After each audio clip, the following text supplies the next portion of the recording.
Hello student, welcome in my YouTube channel LCM classes. साथियों, differential equation में हम फिर उपस्थित एक नए टॉपिक के लेकर। जैसा कि आज का जो हमारा टॉपिक है वो है एग्जैक्ट डिफरेंशियल इक्वेशन। आज हम एग्जैक्ट डिफरेंशियल इक्वेशन के क्वेश्चनों को सोल्व करेंगे, साथ ही साथ इन क्वेश्चनों को शॉर्ट ट्रिक के द्वारा किस प्रकार से करते हैं इनको हम देखेंगे। तो चलिए स्टार्ट करते हैं एग्जैक्ट डिफरेंशियल इक्वेशन। अब एग्जैक्ट डिफरेंशियल इक्वेशन को यथार्थ अवकलन समीकरण भी कहते हैं। तो इसकी कंडीशन क्या है कि the necessary and sufficient condition for a differential equation of first order and first degree M D X plus N D Y equal to 0 to be exact है। किसी भी फर्स्ट ऑर्डर और फर्स्ट डिग्री की जो differential equation है जिसका रूप होता है M D X plus N D Y equal to 0 रूप, उसके एग्जैक्ट होने की जो कंडीशन होती है वो होती है del M upon del Y equal to del N upon del X. अब इसको याद कैसे रखना है, जैसे एम एन है तो एम है, एम पहले आता है एन बाद में आता है। तो जब एम है तो उसको अब एक्स वाई तो एक्स पहले आता है वाई बाद में आता है, तो इसको उल्टा कर देना।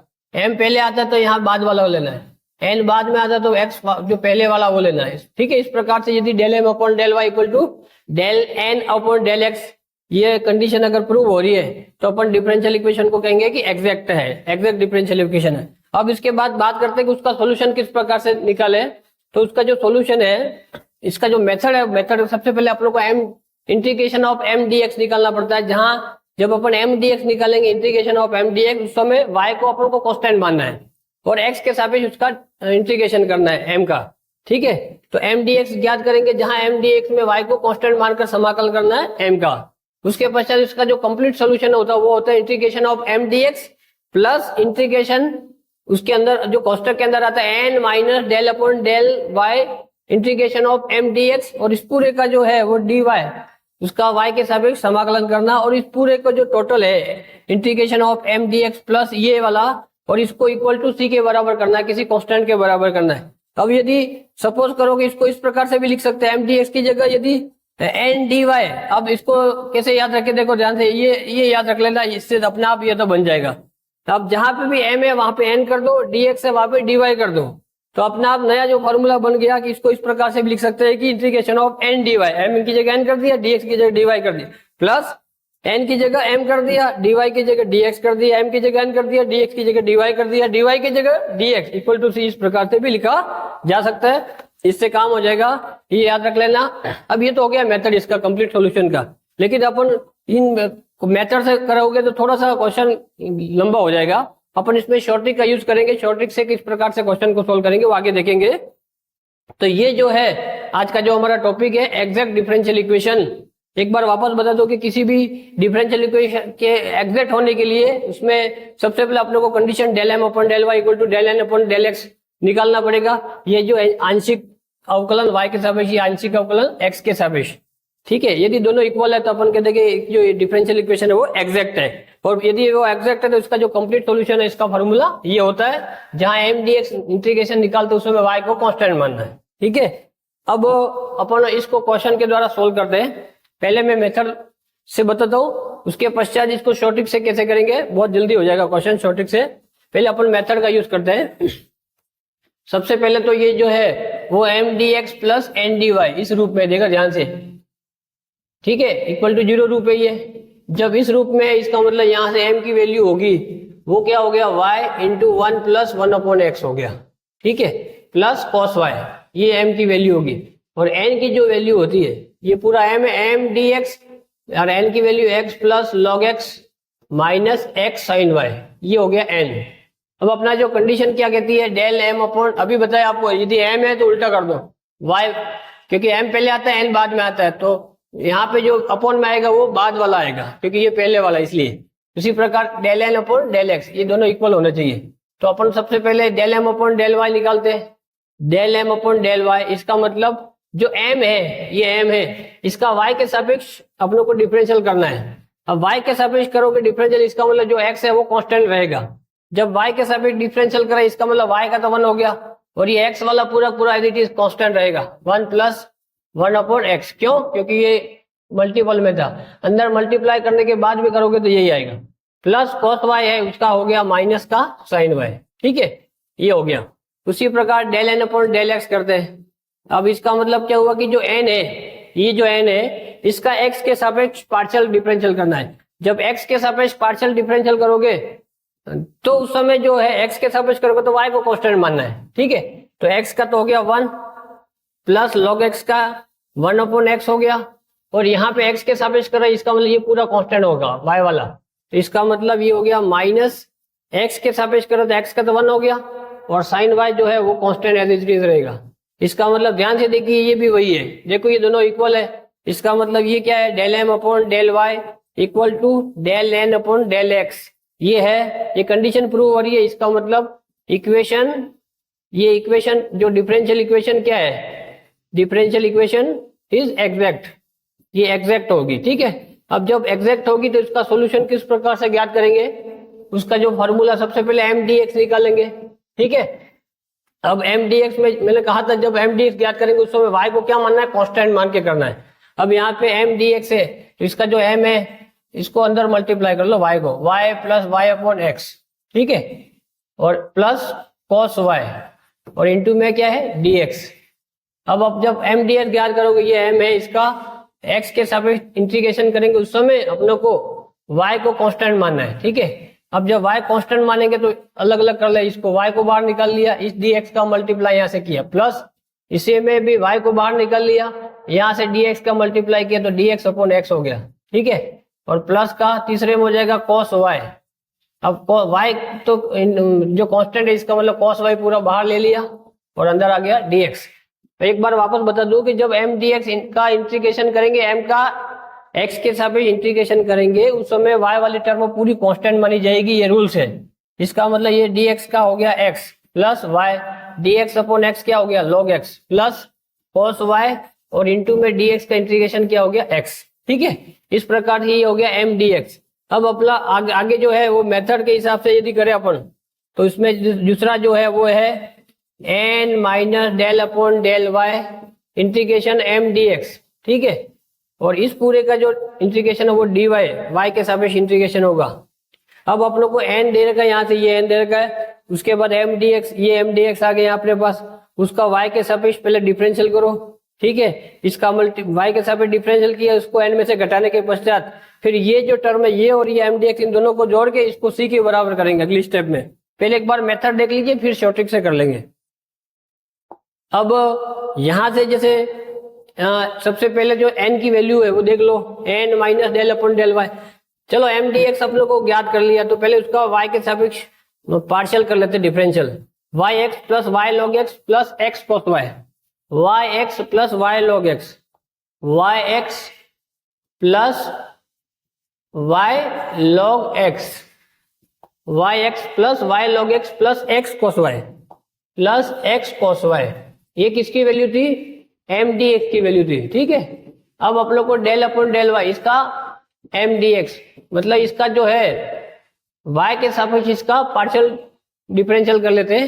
y के सापेक्ष जैसे करेंगे इसका मतलब x तो कांस्टेंट हो जाएगा, इसका मतलब y का तो 1 हो गया, x प्लस ये y का तो 1 हो गया और log x constant as it is रहेगा, प्लस x तो कांस्टेंट माना जाएगा और y का cos y का हो गया माइनस का sin y। ठीक है, इस प्रकार से ये इसकी वैल्यू होगी। अब अपनों को जो n की वैल्यू है वो n की वैल्यू एक बार वापस देखो, n की जो वैल्यू थी वो x plus log x minus x sine y है, x plus log x minus x sine y। ठीक है, ये हो गया x plus log x minus x sine y, x plus log x minus x sine y ये था। अब अपना जो अगली स्टेप में होती है वो क्या कहा था कि n माइनस, तो n की जगह हो गया x plus log x minus x sine y, n minus del upon del Y M D X, इसकी वैल्यू जो ये आ गई x plus log x minus x sine y, और इस पूरे का जो है इस पूरे का क्या करना आप लोग को डिवाइड करना है। ठीक है, तो इसका मतलब यहां से जो है x plus log x minus x sine y minus x minus log x plus x sine y, ये माइनस माइनस प्लस हो गया, और इस पूरे के इंटू में क्या है dy। अब ध्यान से देखिए x से x कट गया, log x से log x कट गया, सब के सब टर्म कट गई, इसका मतलब ये इंटीग्रेशन 0 dy, इसका मतलब ये हो गया 0। अब लास्ट जो स्टेप है सॉल्यूशन, कंप्लीट सॉल्यूशन, वो क्या था, एम डी एक्स प्लस यहाँ पे integration of N minus del upon del Y integration M D X ये था, और इस पूरे का dy इक्वल टू क्या था c। अब इसकी जो वैल्यू थी अपने पास एम डी एक्स की वैल्यू थी वो x Y plus x log y या y log x plus x cos y ये था, और इसकी जो वैल्यू आई थी अपने पास ये एन वाला जो टर्म है, ये वाला जो टर्म इसकी तो जीरो होगी, इसका मतलब प्लस जीरो और इक्वल टू क्या c, इसका मतलब यही आंसर हो जाएगा। ठीक है, देखिए यहाँ पे एक्स वाई, यहाँ पे अपनों को आंसर लिखे नहीं है, देखिए यहाँ पे कहीं ना कहीं आंसर लिखे, मतलब ये जो है इसका जो कंप्लीट सॉल्यूशन हो गया x Y plus Y log x plus x cos y equal to c. अब ये तो हो गया मेथड। अब इस क्वेश्चन को अगर यदि शॉर्ट ट्रिक से करना है, बहुत इंपॉर्टेंट चीज बता रहा हूं, जब शॉर्ट ट्रिक से कैसे करेंगे, ये शॉर्ट ट्रिक है इसकी। शॉर्ट ट्रिक से करने के लिए अपनों को सबसे पहले एग्जैक्ट तो चेक करना ही है, del M upon del Y, ये तो यहाँ तक तो del M upon del Y ये तो चेक करना ही है, इससे पता चल जाएगा एग्जैक्ट है या नहीं है। जब एग्जैक्ट है तो यहाँ तक ये स्टेप भी अपनों को करने पड़ेगी एम डी एक्स, ठीक है, ये निकालना ही पड़ेगा। अब उसके बाद अपनों को शॉर्ट ट्रिक का यूज करना। अब शॉर्ट ट्रिक क्या कहती है कि ये पूरा प्रोसेस ये यहाँ से ये जो चीज है ये नहीं करनी है, इसमें क्या करना है कि एम डी एक्स प्लस एक इसकी शॉर्ट ट्रिक है वो है एन डी वाई, और यहाँ पे कर देना फ्री फ्रॉम एक्स, मतलब हम लोग को जो एन वाली जो टर्म है, एन जो है ये वाला, देखना ध्यान से, ये आंसर आएगा।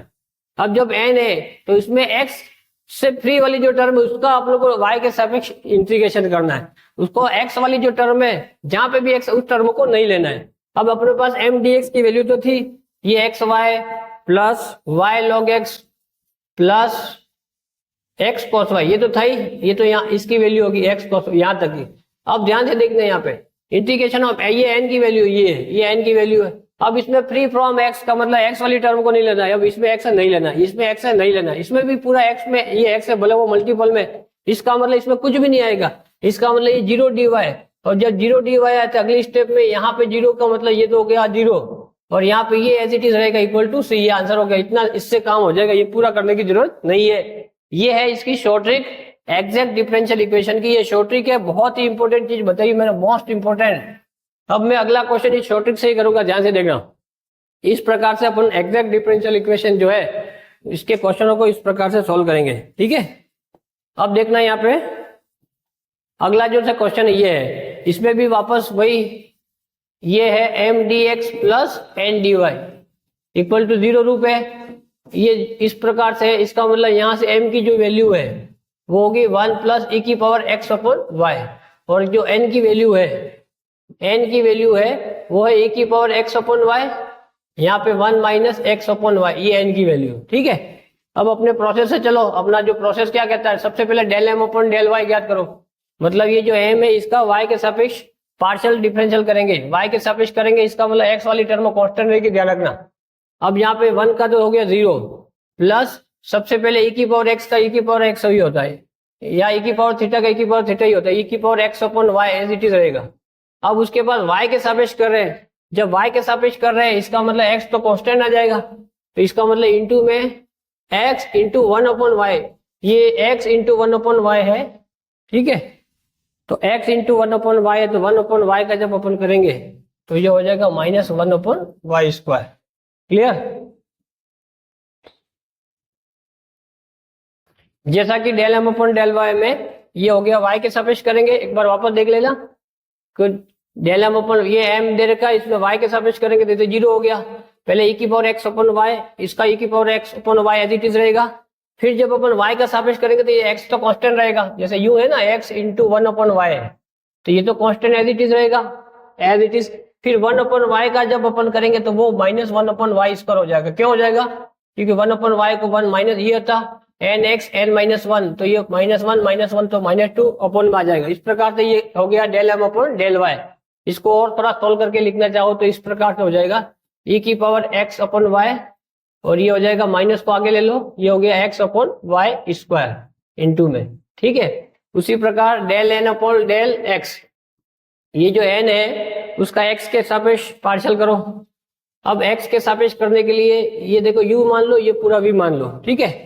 अब x के सापेक्ष करेंगे तो u as it is e की पावर x, इंटू वी का करेंगे तो 1 का तो 0 हो गया, माइनस एक्स के सापेक्ष पार्शियल डिफरेंशियल कर रहा है, इसका मतलब एक्स का तो 1 हो गया और माइनस का 1/y तो कांस्टेंट है, वो तो एज इट इज रहेगा, और एक्स का क्या हो गया 1, तो ये हो गया माइनस का 1/y हो गया। ठीक है, उसी प्रकार ये तो u as it is v का हो गया plus v as it is, v minus ये as it is into u, जब u का x के सापेक्ष पार्शियल डिफरेंशियल करेंगे तो e की power x upon y as it is into, आप x अपॉन y का करेंगे अभी बताया मैंने, लेकिन यहाँ पे x के सापेक्ष कर रहे हैं तो x के सापेक्ष का तो x का तो 1 हो गया और 1 अपॉन y तो कांस्टेंट हो जाएगा। ठीक है, इसको एज इट इज लिख दिया। इस प्रकार से del n upon del x इसकी जो वैल्यू है वो हो गया माइनस ई की power x upon y into 1 upon Y, इसका अंदर मल्टीप्लाई करो प्लस ई की power x upon y into 1 upon y, minus इसका मल्टीप्लाई इसमें किया तो x upon y into y, y square e की पावर x अपॉन वाई। अब ये तो इससे कट गया, ठीक है, ये माइनस था ये प्लस था, कट गया। इसका मतलब ओवरऑल जो वैल्यू है del N upon del x, इसकी जो वैल्यू होगी वो होगी minus x upon Y square e की पावर एक्स अपॉन वाई। ध्यान से देखिए ये डेल एन है, ठीक है, और ये डेल एम था, ये वाली टर्म में डेल एम। अब देखो ध्यान से दोनों एक ही है, ठीक है, ये और ये दोनों वैल्यू है कि इसका मतलब क्या है del M upon del Y equal to del N upon del X. इसका मतलब इक्वेशन क्या है, इक्वेशन इज एग्जैक्ट। ये जो डिफरेंशियल इक्वेशन है वो क्या एग्जैक्ट है। जब एग्जैक्ट है इसका मतलब अपनों को वापस वही इसका सॉल्यूशन ज्ञात करना है। ठीक है, अब सॉल्यूशन के लिए वापस पहले तो एम डी एक्स तो ज्ञात करना ही पड़ेगा। अब एम डी एक्स के लिए मैंने कहा था आपको कि एम को क्या है, जब एम डी एक्स ज्ञात करेंगे उस समय वाई को अपन को कांस्टेंट मानना है। ठीक है, अब जैसे एम की वैल्यू यहाँ पे रख दो, एम की जो वैल्यू है इसमें एम की वैल्यू थी 1 प्लस ई की power x upon Y, M की वैल्यू है 1 प्लस ई की power x upon y into में डी एक्स। ठीक है, वाई को कांस्टेंट मान के करना है, इसका मतलब इसका सबसे पहले डी एक्स हो गया, दोनों को अलग अलग कर लिया, यहाँ पे इंटीग्रेशन ई की पावर एक्स अपन वाई और इंटू में डी एक्स है। अब डी एक्स का तो एक्स हो गया, इसको बाद में देख लेंगे अपन, इसको मैंने माना इसमें सीधा तो होगा नहीं, एक्स अपन वाई को मैंने मान लिया टी। ठीक है, एक्स अपन वाई को टी मान लिया। अब यहाँ से एक्स इंटू वाई के सापेक्ष कर रहे हैं, यहाँ पे एक्स अपन वाई को क्या मान लिया टी। अब डी एक्स कर रहा है, इसका मतलब एक्स के सापेक्ष करेंगे तो एक्स का तो 1 हो गया, 1 upon y into d Y equal to d T.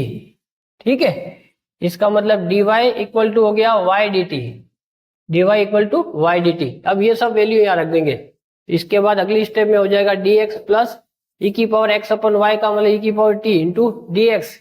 अब चाहे डी एक्स है, इसका मतलब डी एक्स के सापेक्ष करना पड़ेगा, थोड़ा सा यहाँ पे क्या इंटू में डी एक्स है ना, इसका मतलब एक्स के सापेक्ष करना पड़ेगा, तो एक्स के सापेक्ष करेंगे तो 1 अपन वाई इंटू इसका एक्स का डी एक्स और यहाँ पे टी का डी टी।